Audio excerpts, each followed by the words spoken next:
3D audio visual TLM and 2D audio visual TLM।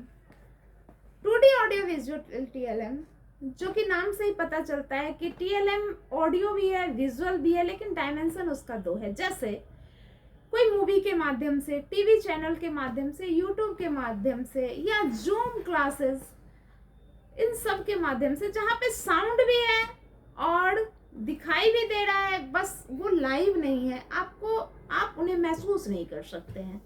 इन्हें हम 2D audio visual TLM कहते हैं। किसी भी कक्ष को यदि आप ऑब्वियसली मूवी दिखा के पढ़ाते हैं तो कक्षा बड़ा फोकस्ड रहता है, सारे छात्र उसे देखना चाहते हैं। तो 2D ऑडियो विजुअल TLM बच्चों के बीच में सेंटर का पॉइंट है और बच्चे आसानी से आकर्षित भी होते हैं और उनकी एक से ज़्यादा ज्ञानेंद्रियां भी इन्वॉल्व होती है, जिससे वो ज़्यादा बेहतर सीखते हैं। नेक्स्ट है इसी में ऑडियो विजुअल का दूसरा part 3D audio visual TLM। 3D audio visual TLM दुनिया का सबसे साइंटिफिक TLM है। इसका सीधा सा तात्पर्य है कि वैसा TLM जिसमें वो 3 डायमेंशन पे भी है, ऑडियो भी है और विजुअल भी है। जैसे अभी काफी फेमस एक टीचर का, बायोलॉजी के टीचर का वीडियो हुआ था कि वो खुद को ही TLM बना के ह्यूमन बॉडी को पढ़ाती हैं।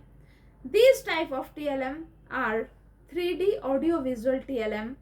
साथ ही यदि आप खेल विधि, पर्यटन विधि या फिर नाटक विधि, भ्रमण विधि आदि अपनाते हैं तो उसमें आप लाइव 3D ऑडियो विजुअल को यूज करते हैं। अब एक बात समझने की है कि कई बार ये चीजें कंफ्यूजन क्रिएट करती हैं कि क्या एक लर्निंग आउटकम को प्राप्त करने के लिए हमें एक ही प्रकार का TLM यूज करना है, तो नहीं।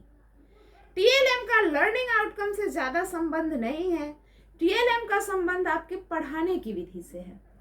जैसे यदि आप पढ़ाने के लिए भ्रमण विधि को लिया है आपने, तो भ्रमण विधि के अंदर आपको कहीं ना कहीं 3D ऑडियो विजुअल के साथ कुछ मैप भी रखने पड़ेंगे और वो मैप आपका 2D विजुअल हो गया।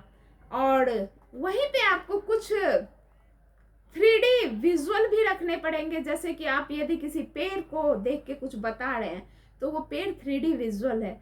तो एक समय में TLM का, एक से ज्यादा तरह के TLM का उपयोग एक ही अर्धिगम प्रतिफल को प्राप्त करने के लिए किया जा सकता है।